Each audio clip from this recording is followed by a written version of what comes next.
Hey everyone, and welcome to another live session of the Type Convo. My today's guest is a UK-based graphic designer, calligrapher, lettering artist, and a font designer as well. I'm really excited to sit with him today and to actually talk and go through all of the things he learned, how he started with graphic design, and how he ended up as a lettering artist and a font designer. So my guest today is Ian Barnard. Welcome. Thank you for having me.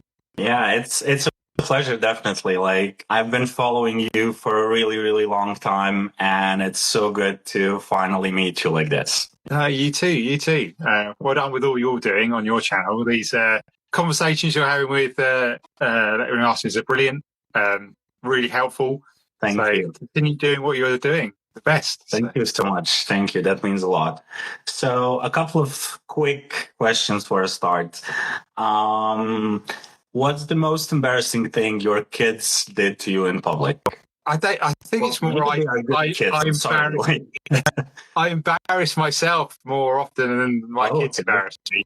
So I'm quite clumsy. I'm always falling over or spilling things or stuff. So it's more of the other way around. Me, okay. I can't think of what my kids have done to embarrass me. I think that's amazing. If it's only you, that's good. No, it's my. I can tell you my most embarrassing moment, if that's any better, which is I was doing my driving tests for the first time, and I'd got round the whole test. I don't know what it's like in your country, but in my country, you go around for about 30 minutes and do traffic lights and you do roundabouts and all those sort of things. Yeah. And I was getting back to the test centre where we set off from, and I'd still passed by this point. I got back into the car park, I still passed, and then I crashed into the test centre wall. Oh my God. And the guy who was sitting next to me was testing me. He was like, "I'm going to have to fail you. You'd passed up in that point. You could have just stopped in the middle of the car park and it would have been fine." But so I had to go home and tell my parents that I'd failed because of that. Oh, wow. That's been one of my most embarrassing. See, that's how clumsy I am. But in the last moment. Okay. Another quick one, just to break like the ice in the beginning. If your tools would be able to talk, which one would complain the most? How you treat them? I think at the beginning, when I was first learning about, or especially doing calligraphy, would be my traditional dip pens, because I would never clean them. I was too lazy to do anything like that. Okay. Now it's probably my pencils, because I just get through pencils so quickly, and I've just got a new pencil sharpener, which in my world is really exciting. Yeah, but it does eat up my pencils quite quickly. This is I bought 72 in a pack, and I've already got through about 12, and I only had them a few weeks. So all my ideas start on paper, pencil and paper, and so I just wear through them loads. So I think my pencils would say, just give us a break. Yeah. You've got an iPad and an Apple Pencil. What's wrong with it? Amazing, cool. Okay, so let's get a bit serious now. Kind of a bit serious. I heard that you do not like the Downton Abbey. I didn't say I didn't like it. Just not my thing. I can appreciate I know that America love it because it's they love that Englishness. Yeah. I'm not really fussed. I could watch it, but I'd rather watch maybe an action movie or something else. And so, you know, it was a bit of a catalyst to sort of like, I don't really want to watch it. I'm not fussed. My wife wants to watch it. I'll let her watch it. I'm not really fussed, so I'll go off and learn calligraphy. And actually, you know, I'm very thankful that I'm not that interested in Downton Abbey, because it wouldn't have you wouldn't have pushed me away from it. Because last time my wife was feeding, like, that was our second child when she was watching Downton Abbey, while she was feeding our child. The previous time it was Friends, you know, the American series Friends. And so I'd be quite happy to watch that. So, you know, it's a blessing that I didn't really fancy watching Downton Abbey. So, yeah, well, for those of you who don't know you, the Downton Abbey actually kind of forced you to turn to calligraphy and to learn new things while your wife was watching the show. Tell us more about it. So yeah, so I was 30. I don't remember how old I was. I was 33. So I'd been working. I just finished my second job, working for a magazine, and on that same day that I finished that job, my son was born. And yeah, in the evenings, like I said, my wife would be feeding our child, which can take sometimes half an hour, sometimes 5 minutes. And I was like, I want to get off the computer. I was doing websites and general graphic design stuff. And I just wanted a break from the computer. And I just chose calligraphy. I thought it has letters in it, and I use fonts on the computer. And that was the only link I had with it.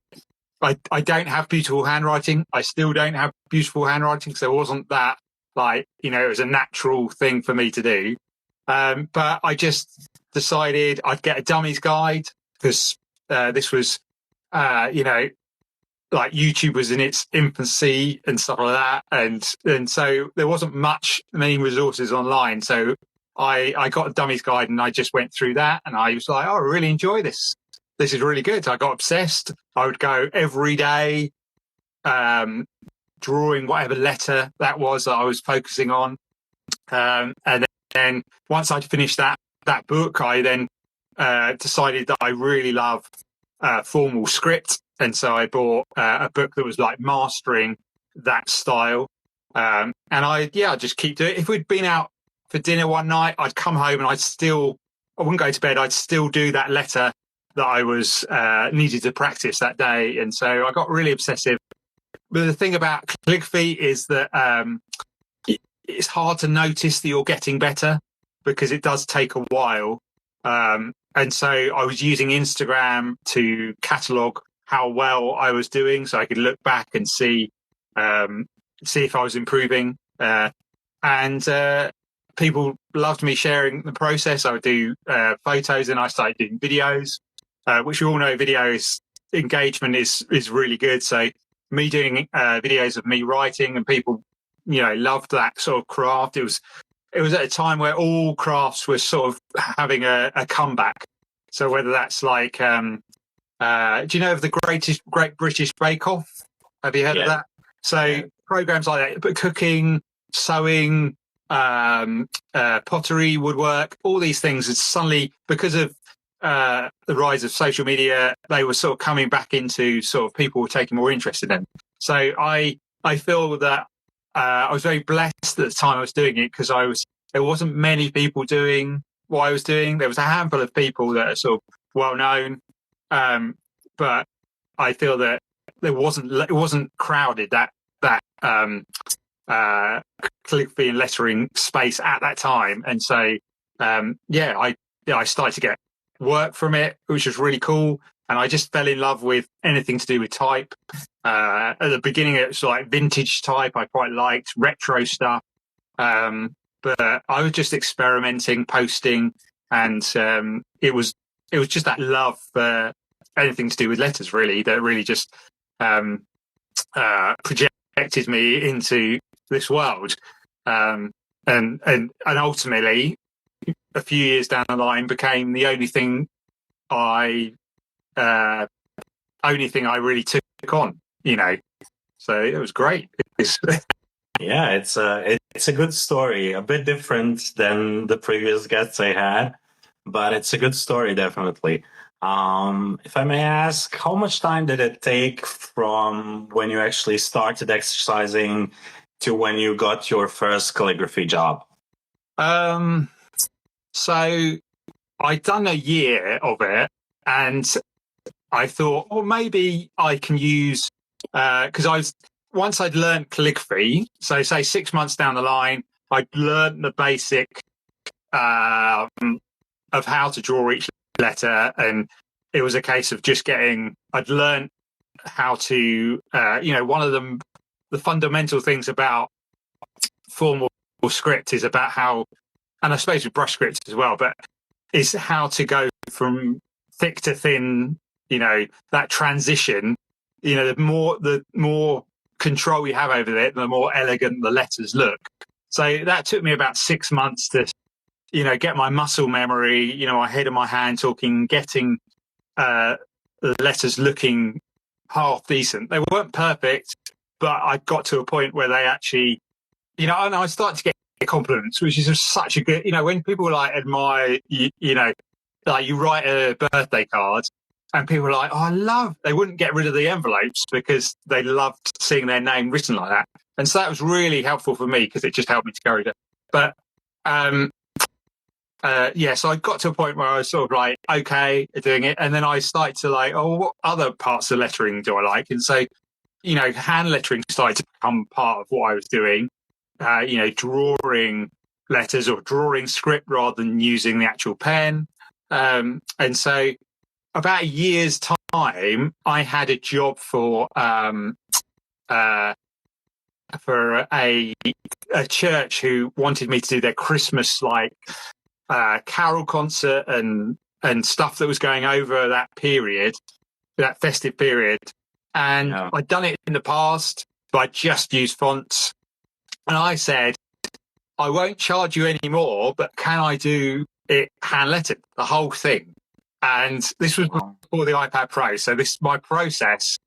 A quick look at my process before the iPad Pro was I would use pen and paper to sketch it out. I'd refine that sketch, and then I'd do a pen sketch. Then I would scan in that image. I'd then take it into Illustrator. I'd then image trace it and tidy it up in there. If I'd made any mistakes or I needed to change that, I had to go back to the process of sketching and then inking and then scanning it in. And so it was quite a big process. So a job that would have taken me maybe a couple of hours to do on the computer in InDesign now took me about 4 to 6 hours because I was hand drawing everything. But I'm glad I did it because it gave me something in my portfolio that I was actually something I could use. I'd done this, I could show the sketch, I could show the final thing. Not that they paid me to do it in lettering, but it gave me the confidence that I can do this. It wasn't until another, throughout the following year, I might have had 1 or 2 small jobs for friends drawing a logo for them. But then fast forward another year, so this has been 2 years since I picked up calligraphy. There was a guy who was following me who worked for a London firm whose clients, who's part of the company for Adidas and Speedo and some other big brands. And he was like, we really need someone to do some custom lettering for this Speedo, which is a swimwear brand. I don't know how big it is outside the UK, but we want you to do some hand lettering around these photos of people wearing the swimwear, and they're going to be put on the windows of the shops.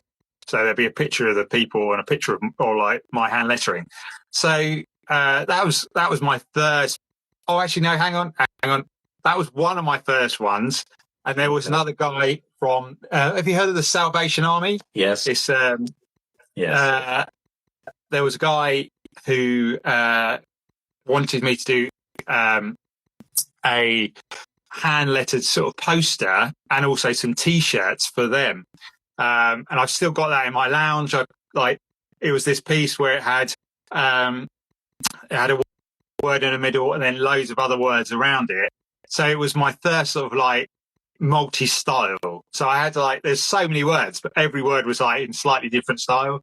And yeah, I did some T-shirt designs which he sent me as well. So that was quite cool. Actually seeing an actual job with the T-shirt printed was really good. So those two were like my third around the same sort of time with my two first jobs. And I was like, wow, this is amazing. Cause like I've been a local designer doing local jobs for, the local builder or the local plumber and whatever that may be.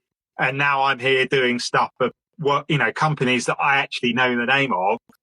It was just phenomenal, blew my mind. So that was just a really exciting time. That's super cool. I mean, it shows such perseverance. And 2 years, I believe most of the people would just quit. Did you ever consider oh, maybe this is not for me, or? I think I was because there's an underlying part of my story which helped me to not have that thought go through my head. Because when I was still when I was doing all the lettering for that first 2 years before I started to get some jobs coming in, I was still freelancing, a freelance designer, and I was doing, like I said, website design and mainly website design, a bit of logo design. But I wasn't really not enjoying that sort of part of especially the website design. I really wasn't enjoying that side of stuff. Okay. And so I was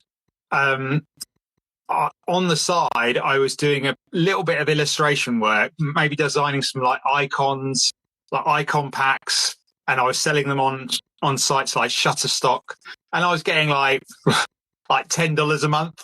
But it was just, there was a little glimpse of what it's like to earn some money that's nothing to do with clients. It's just someone's bought something. And so I'd done a handful of those. So, I might have a good month to be $50 or something.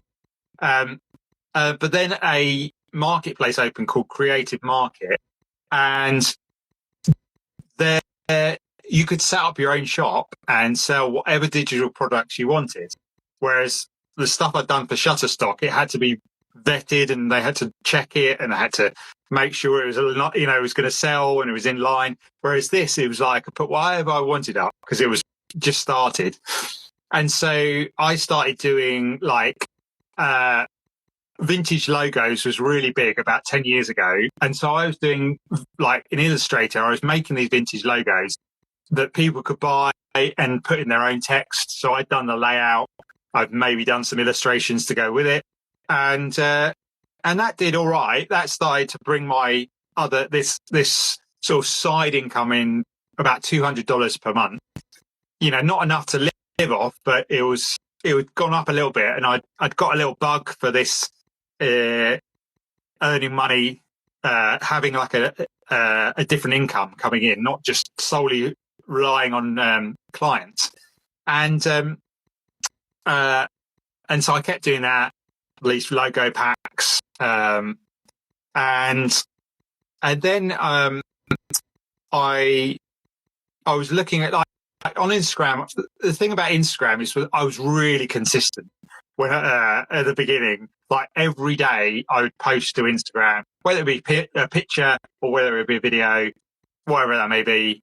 I was really consistent, and so that really helped me. But one thing I kept seeing when I was doing this was other lettering artists producing stuff with their lettering had sort of a texture to it in the middle of it, and it was really cool. And I was like, and no one was really sharing how they created it.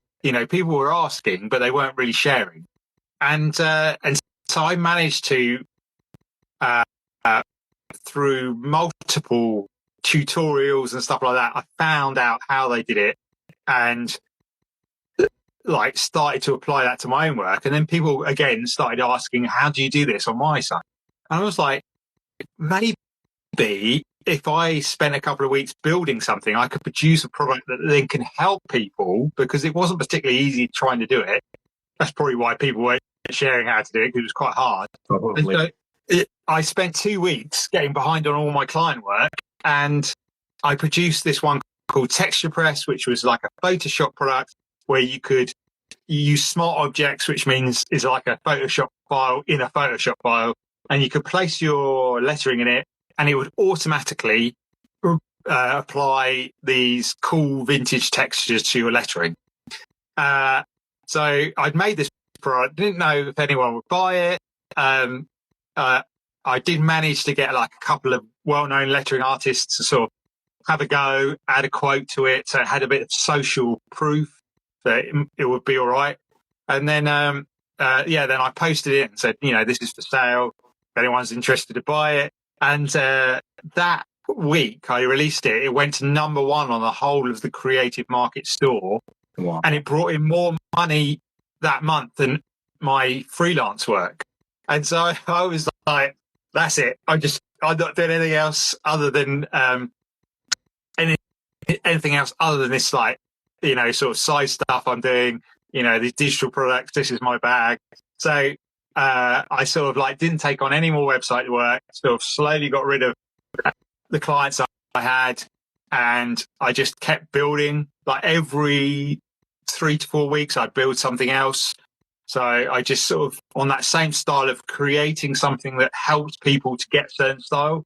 I think the problem, the products that help the people the most, the ones that not give you like a finished set of illustrations, but they give you a tool that helps you to create something of your own, but the tools to get there for it. So I was just finding stuff that looked cool on Pinterest that people would like to create themselves, but couldn't because they didn't have the skills or they didn't have the time. And then I just, produced a load of products. And so I did loads of them. And then I started to do one. Then I did one for Illustrator because it's really hard to add texture to your stuff in Illustrator. And then that one went viral in terms of the shop sales. So I did more on Illustrator. And then I got to a point where one of my followers was like, "Oh, I'd love to see your lettering in a font." And I was like, "Really?" Okay, I'll give it a go. I never thought I would produce a typeface. I remember using them as a graphic designer, but I never thought, I thought they were people who design type were on a different level to everyone else. They're just so brainy. And I was like, okay, I'll give it a go. I'll find out how to do it. I'll give it a go. And I produced my first one, which was just all in caps, and it did okay. It sold, I know, like 20 copies or something. And then I was like, okay, I made a font. I'll do another one. And I thought, oh, maybe I'll do one that's joined up, like a script one. This was like a monoline script. Like, how hard could that be? Going from just all caps to something that's joined up. And that was a real test for me, because it opened my eyes to how hard type design can be in terms of knowing that every letter has to join up with every other letter. Oh my God, yes. And it makes you realize how many pairs of letters there are with just, the upper and lowercase. So that took me quite a long time, but it that became my best-selling font. And so I'm really thankful to that follower for asking me to do that, because then I went on to release another 16 typefaces after that. Some didn't sell at all. Some sold really well. Some I see still in shops and stuff on packaging and stuff like that, which is just really it's like one of your children doing really well.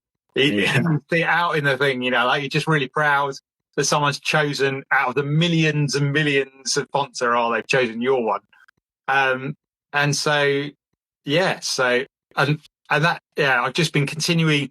So there's been two sides to my lettering career. There's been the lettering, which is quite the visual thing, that what I'm known for, but also this the side projects of producing digital fonts, which has been the backbone to why I've been able to do my lettering. Because like sometimes I go months and I haven't had a client job in. Sometimes I have one job that is really well paid and lasts for like a couple of months. But it's the digital products, because they sell, any time of day. It's that constant drip of income, even though it's small, coming in, which is really, really helpful. So, yeah, so that's such a good story. I love the part about the monoline script font. And I remember I like 7-8 years ago, I had no idea I would be doing like fonts and making typefaces. But when I did, as you said, the first one that was a script font, it was such a horror story for me, because there were no like tutorials, there were no info online how to do it. And you needed actually to come up with your own things and figure out that each letter needs to end on the same line. And that was really, so I absolutely understand that part from you. And I think you have to go through it to really you have to do these hard things to make you stronger when you go into the next one. Because like when I first did that one, I didn't know that you could, when you come to kerning, it was all about the kerning, which was the problem. I manually kerned the whole font, whereas the next time I found out, once I released it, that you can then group loads of letters together and I was like, yeah, well, it's a learning curve. Yeah, I totally understand. And I mean, I went through the same things at the beginning, so I'm glad I did it, but it's a challenge. Yes, definitely. I mean, when you get into it, it gets easier, but at the beginning, and especially way back, there were like no info on how to do it, what to do, and yeah, it was quite hard to start. What I've seen on your Instagram is that you use Illustrator, Font Self, and Glyphs in the end. Yeah.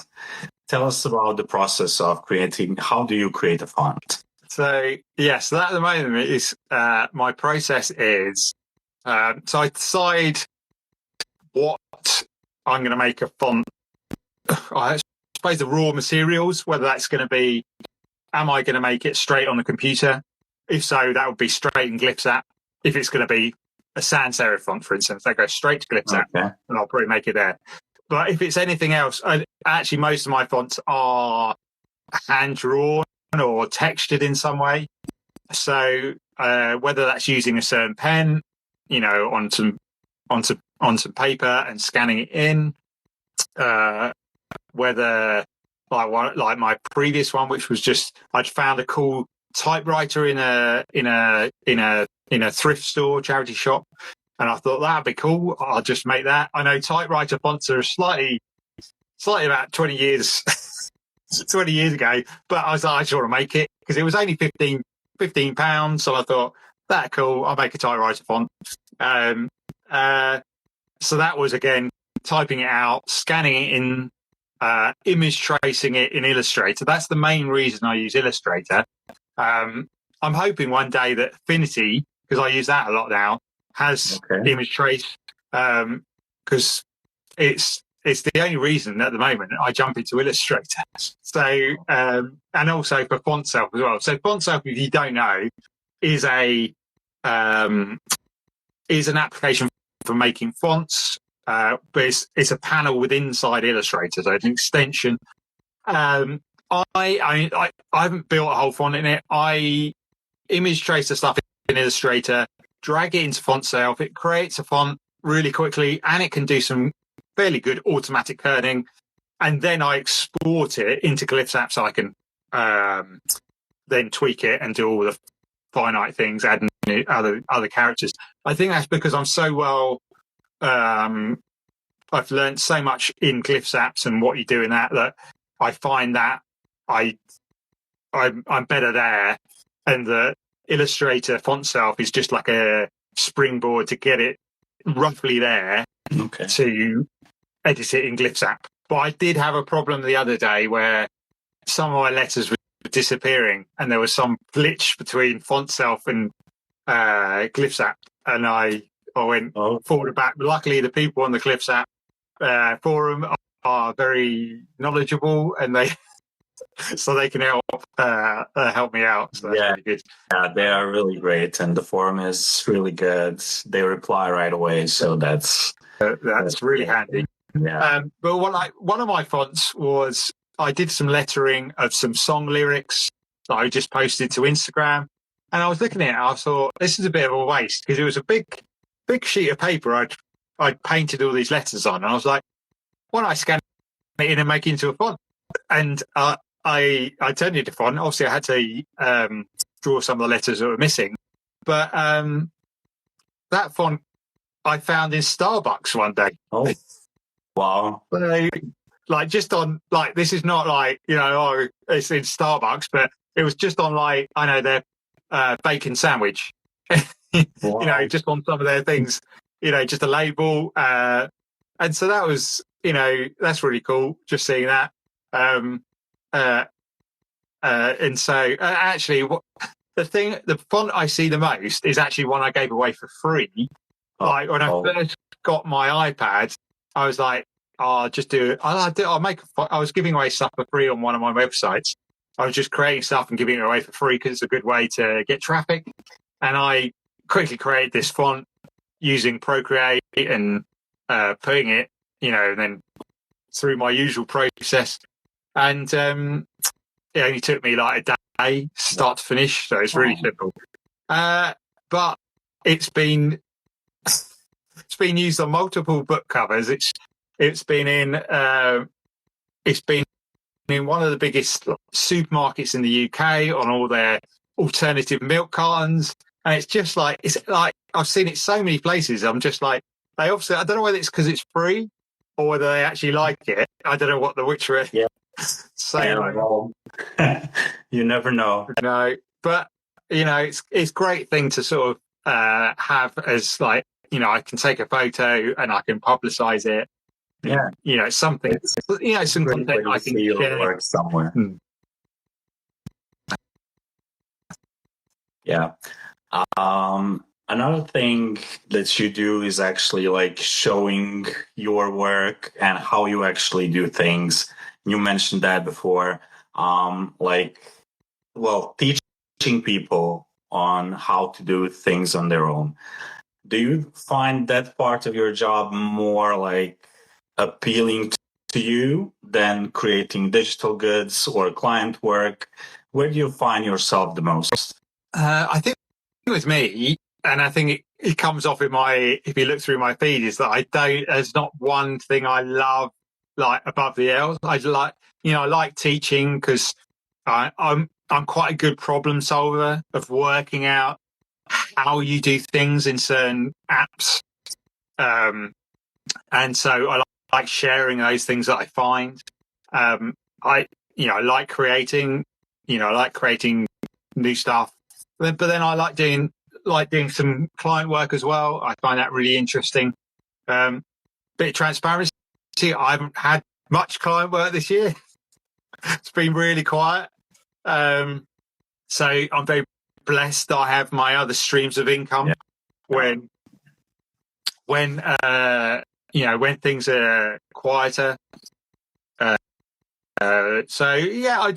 like mixing it up, and I also like, I do a lot of digital work, and so I like to mix it up with doing maybe a mural, or doing I'm painting a skateboard, or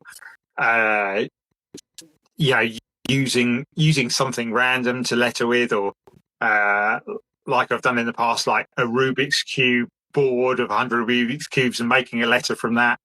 I just, whatever I see and that interests me, I, put up on my feed. Anything to do with type, lettering or calligraphy, is people know, they look at my feed and that's what it's about, rather than I have a certain style and I always stick to it. It's normally quite whatever interests me, whatever I think is fun to share.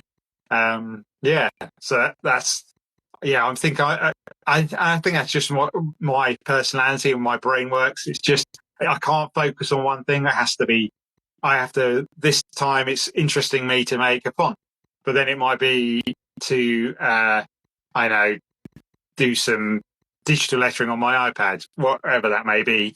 So, well, that's good. I mean, it's definitely interesting and makes the whole work way interesting than if you would be doing just one thing, I guess. Yeah, definitely. And I think I need that. I was always worried that I don't have like a really unique style. And I was like, actually, maybe my style is the bad. It's not, it's not tied down to one particular style. And just being okay with that. And I quite like, a lot of my posts you see, they're just a mix of, a mix of different styles in one piece. And for some reason it seems to work together. I don't know how. Well, still working out. Yeah. You are teaching you have some courses on Skillshare, Teachable, and some free content, a lot of free content on YouTube as well. And I have noticed this morning or yesterday that you have announced that you'll be doing a workshop very soon. Tell us more about it. Yeah, so every year, for the past few years, so another lettering artist, Happy Ever Crafter, who's Becca, she puts on this, or her and her team put on this week where it's like 40 plus workshops for free. And so she gets a load of artists. It's not just lettering, it can be anything, but I'm always doing lettering. So there's other people doing calligraphy and hand lettering. I'm specifically doing beveled lettering and how to construct that. And I'm doing it, I go back to basics and I'm literally doing it with pencil and paper, with some shading techniques, how you apply the bevel effect to each letter, or I do most of the letters. It's happening between the 2nd and the 6th of June.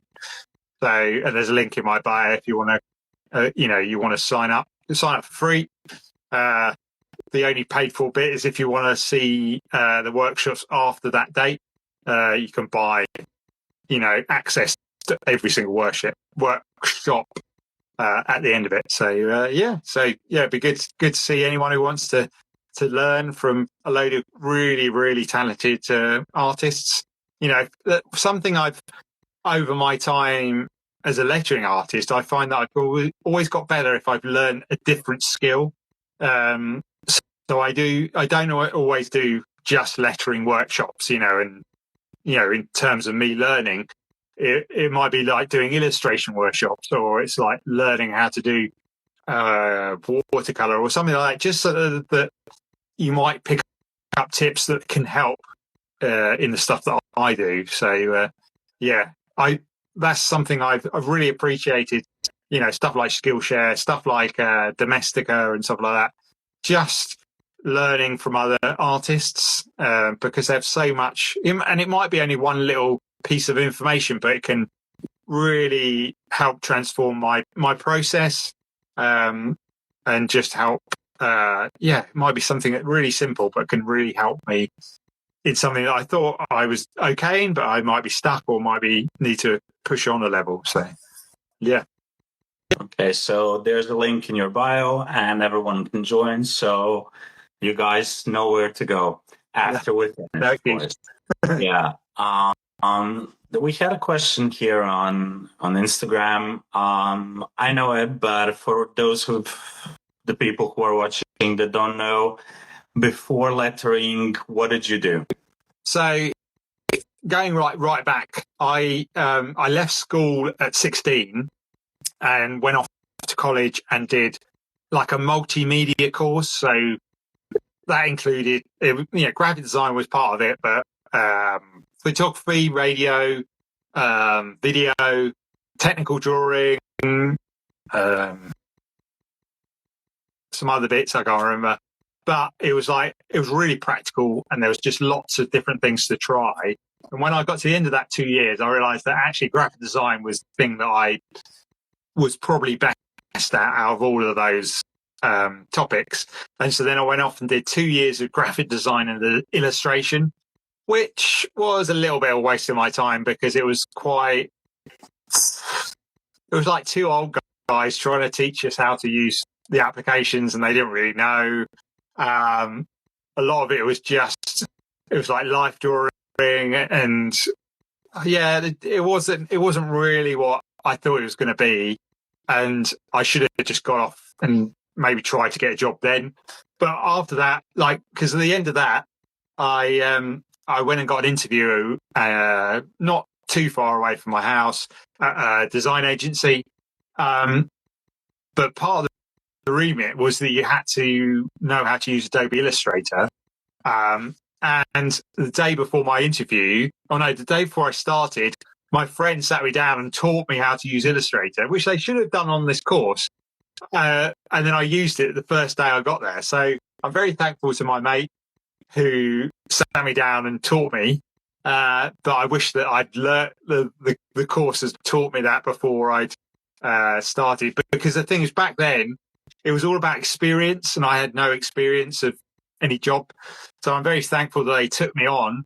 I did start quite low. So I was classified as an art worker, which is doing stuff like changing dates in a school's sporting fixture lists and stuff like that, and updating someone's business card, someone just changing their name. So it was quite non-designery. It was but then I stayed there for 7 years, and every year I was given more responsibility. And while I was there, I was taught myself web design, taught myself, new applications. And then I left there, got a part-time job. So I was only working 3 days a week for a magazine, which meant I had 2 days where I could work on my freelance career. And that's where I just was doing graphic design, really. So whatever graphic design that looked like. To answer the question, I haven't really gone into anything. I've done the graphic design, but I haven't been into anything else. Like they mentioned, animation or photo. The thing is, I did video back at college, and now I'm doing video in terms of Instagram and YouTube. But it's a completely different way of working, because back then it was all on tapes, and it was quite hard work to do it. So it's a bit different now. But something I wanted to do when I was at school was be a cameraman. So I am a cameraman now, I suppose, just filming myself, what I'm doing. But I haven't really branched out into anything other than sort of lettering, because I know that my business partner, who's Stefan Koons, who does a lot of handwriting, is now doing his main focus is animation. So he's someone who was doing exactly like I was, lots of lettering, but taught himself how to do animation in Procreate, and now he's getting a lot of work running a lot of courses with animation. So I've not really actually taken an interest in animation. It's just not something that sort of I'm really excited about. I can understand why other people. My daughter really enjoys it, so I'm hoping that she's nearly 16, so she's only got a few more years of school. She might come on board and do the animation side of my company. But we'll see what interests her and what she wants to do. But that's cool. That's what what's my experience of what I've been doing. So I was just a general graphic designer who happened to fall into calligraphy, really. Okay. And you've mentioned you have learned different apps, different software to use. You are now you moved to Affinity. I have noticed the trend. Sorry. I have noticed the trend with a lot of designers lately. So why Affinity? A few reasons. I think, like, I love. I think I'm using the iPad a lot. I'm Procreate used to be my main app on the iPad to use, and it's still an amazing app. It's really easy to use. I love the guys at Procreate. One of their drawbacks is it's not vector, and so once you've drawn those letters, you can't edit them in any way. You just have to redraw them. And I suppose the advantage of Affinity is it's a bit of a cross between Illustrator and Procreate together. So you've got the vector tools, but you also got raster effects that you can apply. And so I quite like being able to edit any part of my design and not worrying about quality moving, not worrying about if I've spelt something wrong. It's quite easy to move stuff around without the loss of quality. And so I just really enjoy it. Plus, also, I really love the guys because they're a UK company, Affinity. They're based in the sort of the north of England, and we've had a really good relationship over it must be about 8 years now, I think, with them, and I just really love what they're doing. I love the fact that it's the cost of their app is like 10 times cheaper than Adobe's. I think there's a lot of designers who can't afford. I pay £50 a month for my subscription to the Adobe products, whereas theirs is £160 and that's it. And you get the desktop and the iPad versions of all three of their apps. And they're always having sales, a few times a year. So, I think, and also I'm in touch with the developers, so I can say, what about this? I can suggest some stuff that they could tweak, and having that relationship and asking for advice and stuff like that, and knowing the whole of the team quite well. I've worked with Adobe in the past, but you're always working with a agency, so you never really speak to Adobe itself, and a lot of it just seems to be about AI. Not that I've got a problem with AI, because I use it a lot to help me, like maybe with scripting videos and stuff like that, helping me to organize what's in my head, because I can't organize it. So sometimes that's really helpful. But a lot of it seems to be AI, and I'm not really interested in producing something, because it's been in the past couple of weeks. Jessica Hitch has been experimenting, putting her work in there and then getting it to create something else, and it's actually doing a good job of creating like lettering and calligraphy. And I'm not really, for me, it's all about the process. I'm enjoying the process. It could push out something really good, but actually my enjoyment of lettering is actually the process of coming up with ideas, of sketching it, and looking at new styles and stuff like that. And that's why a lot of my videos, you see that process, is because people enjoy seeing that process. They find information in that process. It's not just a finished article. And so, and for me at the moment, Affinity seems to be the app I'm enjoying the most. It's not as user friendly as Procreate, but then it's got a lot more options in it. And I there's a lot to explore, and I'm quite enjoying that process of exploring that app and learning how to do it, sharing with other people once I've found that. Because I know that a lot of people need vector tools, and it's a good alternative to Illustrator. So. Yeah, definitely. So, I have prepared like 60 questions for you, and there's literally no way I can like ask you all of them. So I'm just going to skip a bit. Otherwise, we will stay until like late in the evening.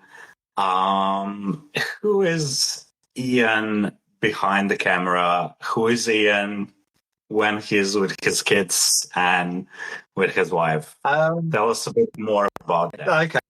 Okay.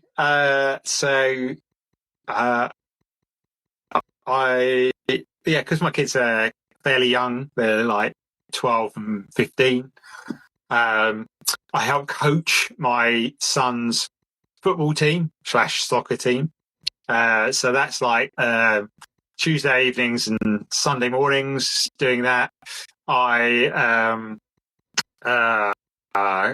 Sunday evenings I go to church, so that's really important to me. You know, being Christian, that's something I believe in. Love being outside. Me and my wife love going for walks. I'm a really keen runner, especially this year. I've really got into running because I don't take my phone with me, and where I live, I can run down the ends of my road and it just opens up into a big woodland. And that's just so helpful when my brain is just full of ideas and I just want to focus on the fact that I just need to breathe and clear my head. So, I've been running like 3 times a week, so I've been really enjoying that. And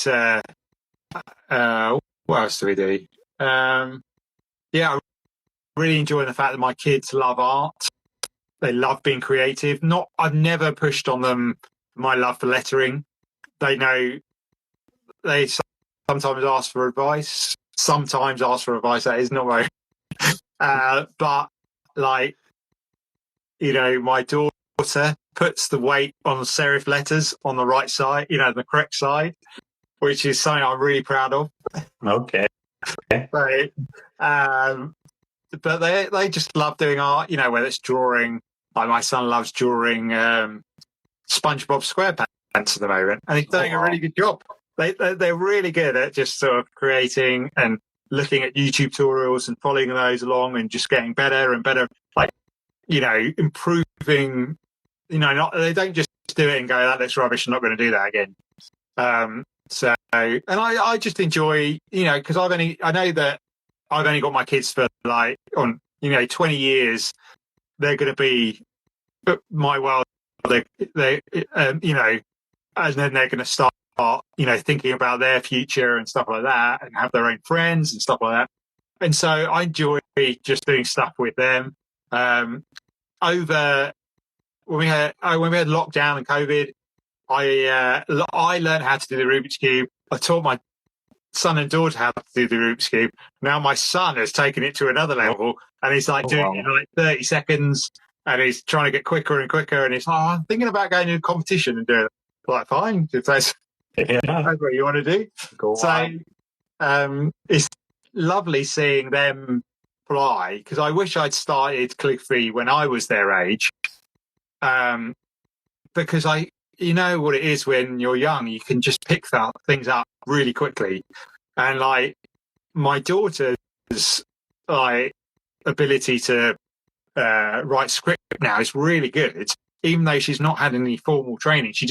Her method is the method of going on Pinterest and using that as a reference. And now she's really good at that. So both of them are really proactive at wanting to do something, finding a tutorial and learning.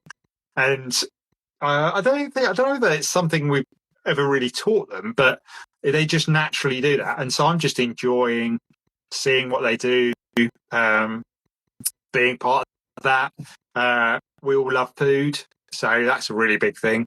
Like, I've got a pizza oven, so pizzas, especially now it's getting a bit warmer, we're going to do that, more pizzas and stuff like that.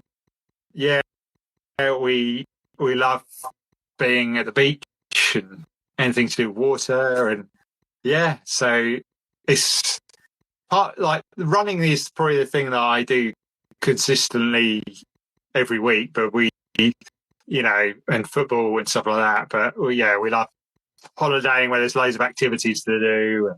And I have a great love for books as well. I really love lettering books, or any form of books that mainly lettering books, any type books, lettering books. I've got such a massive selection. I need to go through, but anything that really inspires me, it can be like just one thing in a book. I'm quite happy to spend money on books because I know that there might be one thing that just sparks off an idea, and that can turn into a post, that can turn into a product itself, and so that's my that's another one of my like little mini obsession.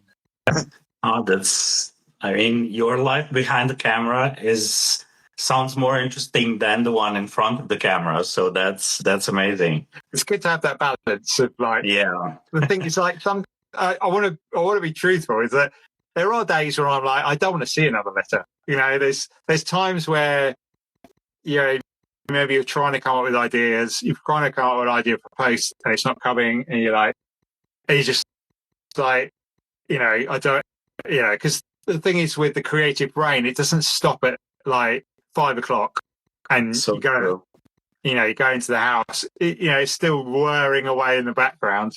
And so there are times when I'm just like, nah, I need a break from drawing letters, because the thing is there is when you make your money from your hobby, which was what it started as, sometimes that can draw some of the fun out of it. So,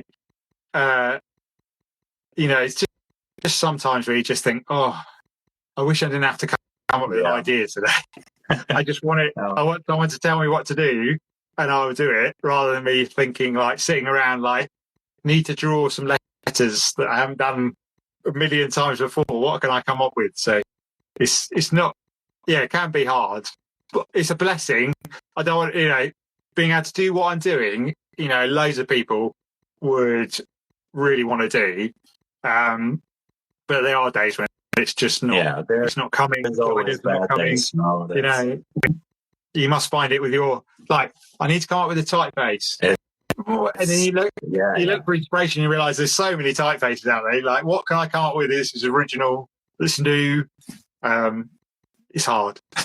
Absolutely the same. Like, you go on Creative Market or you go on Pinterest, and then you see like, what can I do that's not already done? Like, what can I make that it's different? And it can be hard, but it's a blessing. I'm like, I don't really have client projects. I am like completely on the typefaces at the moment. So I would always say it's a blessing, and you kind of manage your own time, and you're not depending on someone else, only on you and your work. So that's what I find really enjoyable in it.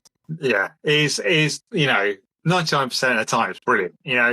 I'm working from a studio at the end of my garden. I can be very flexible with my time, and like my daughter is doing her end of school exams, and so me and my wife are trying to focus on that, and so that sort of sometimes takes away time we spend at work, so we can give it to her and help her, and so it's very blessed situation to be in, to be that. Absolutely. Have all this around us. So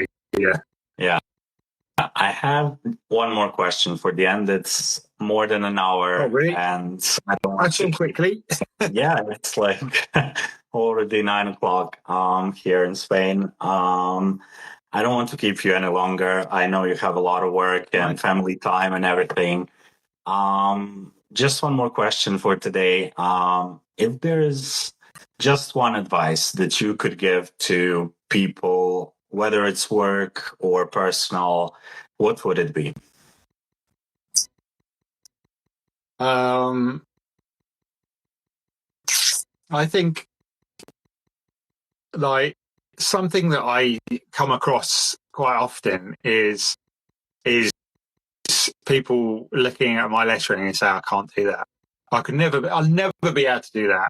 And I think people need to know that like 99% of the stuff in this world people can do, of whether it's a hobby, whether it's like, whether you see these people who like were overweight and then suddenly they did it, they lost some weight, now they're doing ultra marathons and stuff like that. You know, things that, and I think it's like, if you can dedicate a period of time to whatever it is, whether it's calligraphy, you will learn how to do it. Because all you're doing is just drawing some shapes. And like majority of the people can draw shapes. I know there are people that, you know, physically can't do that. You know, maybe they have a Parkinson's and they're shaking and stuff like that. But majority of the people can, you know, if you put in the time, you will get results. And I think it's that delayed gratification that if you put in the work, you'll see results.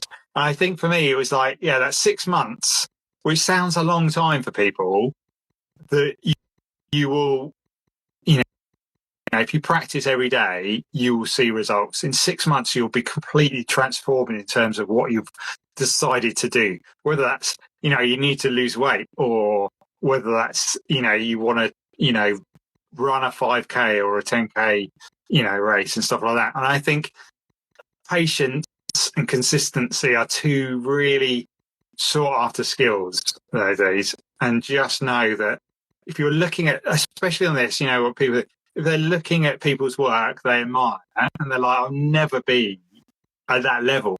And I think we just put in, you know, give yourself some time, like, you know, 6 months, a year.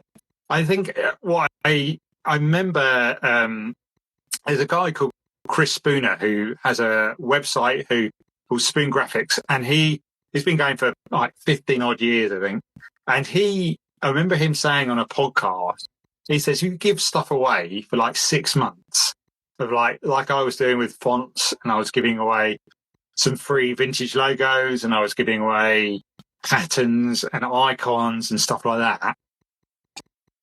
Over like 6 months or a year, you will get so much traffic coming back the other way. But it's that point where nothing's happened for 6 months, and you're like, is this worth it? Like you were saying, you know, about the point of giving up, you know, is there a point where you thought, I'm not going to ever make this? I think it's that consistency and that it being hard and it being a daily grind. But if you can just commit to that, you will see your business, your hobby, whatever, just thrive.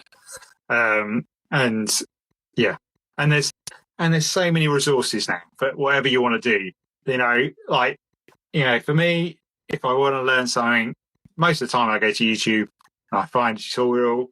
Like, for me, it's like I get so much gratification out of learning how to do the process. So I needed to make some workbenches for my, like one for my wife, because she loves gardening and wants somewhere to pot her plants. And I needed one in there for, you know, tools and DIY and stuff. And so I went on YouTube, found a tutorial, built it myself. It's 10 times better than what you could buy, I know, in IKEA or whatever. And it's, you know, it's sturdy and it was cheaper. Obviously, my time took longer, but it was just like, I love that process of learning. You know, I might never make anything else again, but it's just that process of learning. You know, I couldn't make a workbench before. Now I can. And so, you know, I think I just encourage people to learn. Sorry, that's quite a long answer, but I just encourage people to set it's a great one. You know, it's a great one. It's not particularly a goal because you're not really knowing where you're going to get to, but giving yourself a window of time and seeing what happens in that series. You know, it needs to be quite a chunk of time, but committing to that, committing daily if possible. I know other commitments might get in the way, but even if you only dedicate, like I was only dedicating like half an hour, between half an hour and an hour per day to the calligraphy. And so it wasn't, you know, and I had a newborn baby and I had a 3-year-old as well. So, you know, it was like, okay, once they've gone to bed, I'm going to do my practice. I'm going to do my letter I'm on. And then, you know, next day I'll do the same. So make it small and manageable for the day, but do it over a long period. And you'll definitely see some fruit from all that work you do. I absolutely agree with you. I mean, hard work always pays off in this way or another.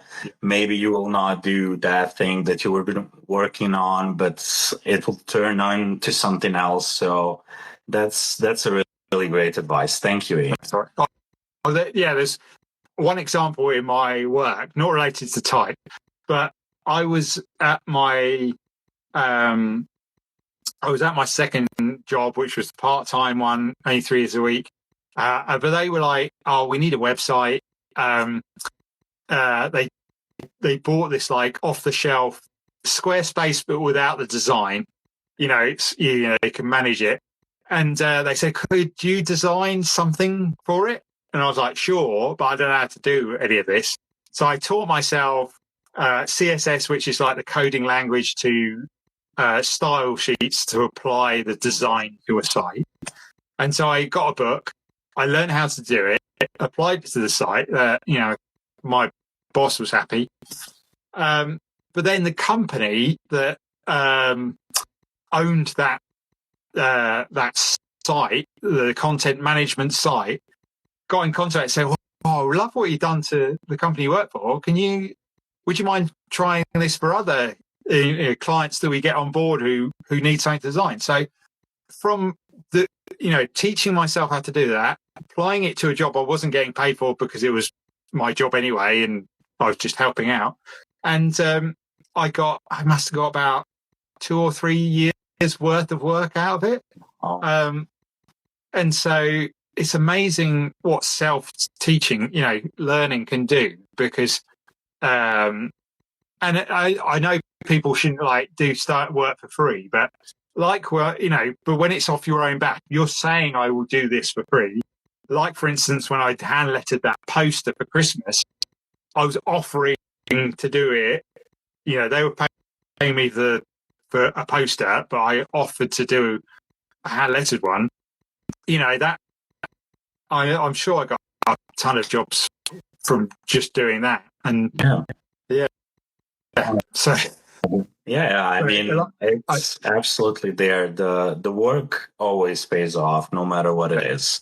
Well, thank you, Ian, so much for being with all of us today, and thank you for your time. I know you have a lot of things to do, so thank you once again. And I definitely hope we will repeat this sometime in the future, because there's so many things to learn from you. Oh, thank you, Anna. Thank you for having me on here. And yes, thank you. You're a great person to chat to, because I can't believe it's been an hour and 10 minutes already. It feels like 5 minutes. Yeah, I definitely agree with that. So hoping to chat with you again, and have a nice evening, and I guess we'll catch up soon. Brilliant. Thank you for everyone who's joined. Absolutely. Thank you for listening to me waffle on. Thank you. Thank you, Ian, and thank you, everyone. See you soon.